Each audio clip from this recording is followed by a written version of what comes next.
Hello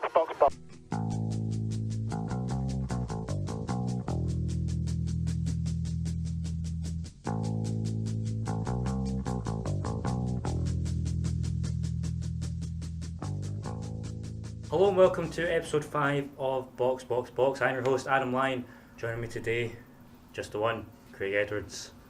Craig McLean is, well, missing in the pub, we think. But don't worry, we're still up for the race on Sunday, so we can't follow his commitment to F1. Anyway, just go straight on with it. Obviously, Daniel Ricciardo won on Sunday, Valtteri Bottas in second, and Kimi Räikkönen in third. Start off with quali. Ferrari just suddenly found this blistering pace from nowhere, and we're 5/10 quicker than the Mercedes in almost every qualifying session. Where did that come from? Even Friday they didn't look like it. Mercedes dominated Friday, and Saturday morning Ferrari did something, and whether it was Mercedes party mode doesn't work anymore, I don't know, but it brings questions on Mercedes, especially when moving on the race as well. Mm-hmm. What happened? Is this the end of their dominance, and they actually got a fight on now? Yeah, they were saying this was kind of the Mercedes team were feeling under pressure, but there was questions being asked from Stuttgart, which is obviously where Mercedes HQ is. But we'll go on with the race. Just like not been many sort of incidents early on in races this season so far, especially first corner kind of instance. The kind of was here, but not so much.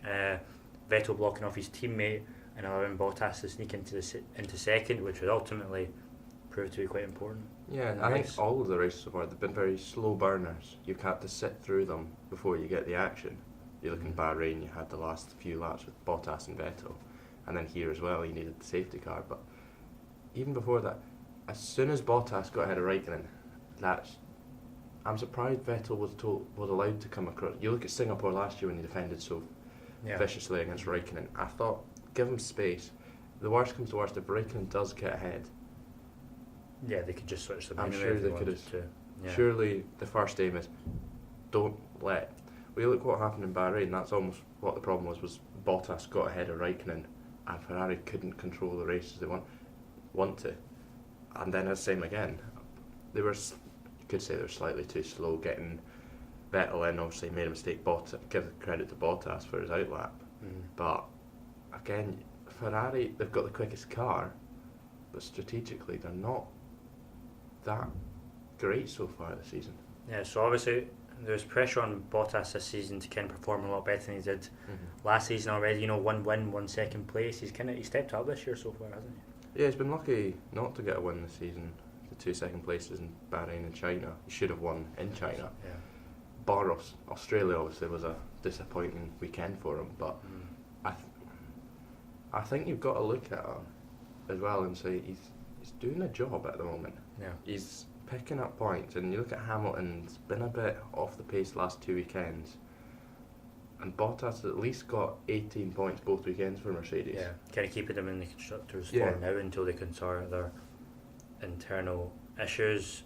So obviously the Mercedes pace did start to improve as the race wore on, and then the key moment, Bottas jumps Vettel in the pits due to Bottas having a fantastic outlap after he came in 1 lap earlier, and then the Ferrari stop a bit slow, but you can sort of see that after last week.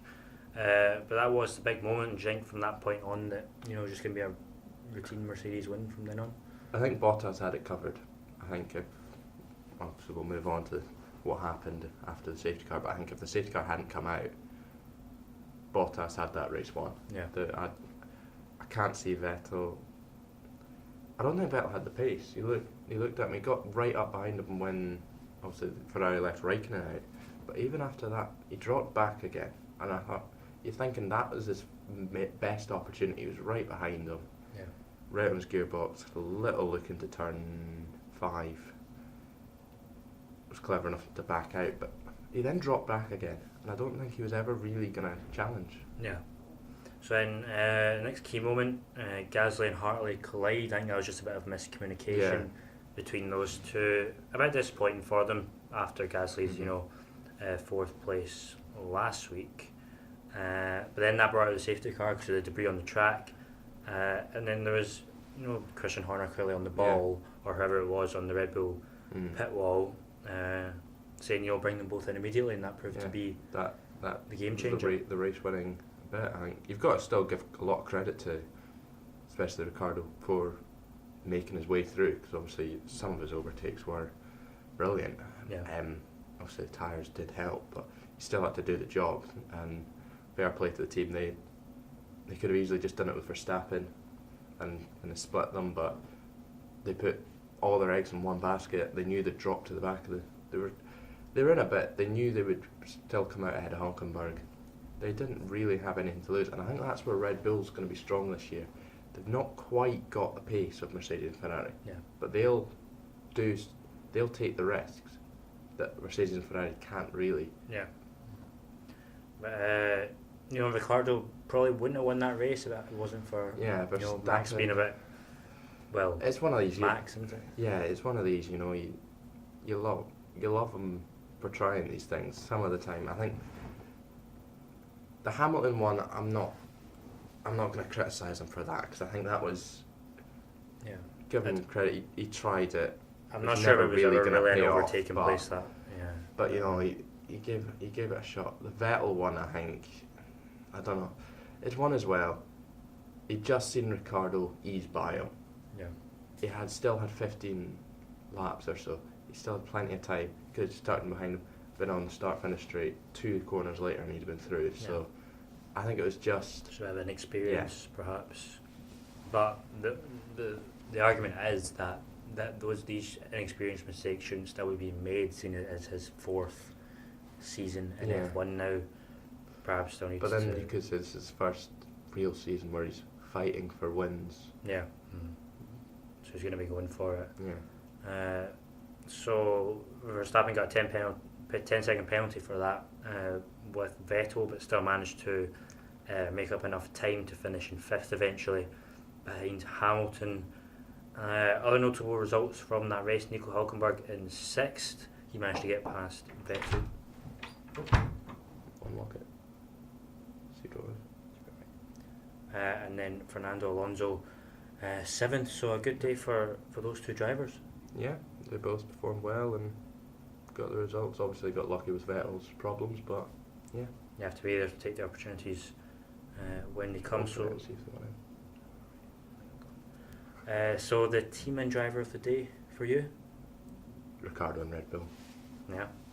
Easy. Can't really be anyone else. Shout out to Renault though, another double podium finish for them, but can't be anyone else but Red Bull for strategy. And worst driver in team, the Toro Rossos, and I'd give Verstappen the worst driver though, I think. Yeah, it's not that he did have a bad day, but it's the fact that he would have won that race if he hadn't done that. It would have been a 1-2 for Red Bull. That would have made up a lot of points in the constructors, and we could have had a 3-way battle on there.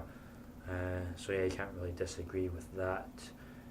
Anyway, that'll do us for our China review. Hope you've enjoyed. Stay tuned next week for the preview for the Azerbaijan Grand Prix. We'll see you next week. From myself and Craig Edwards. Goodbye.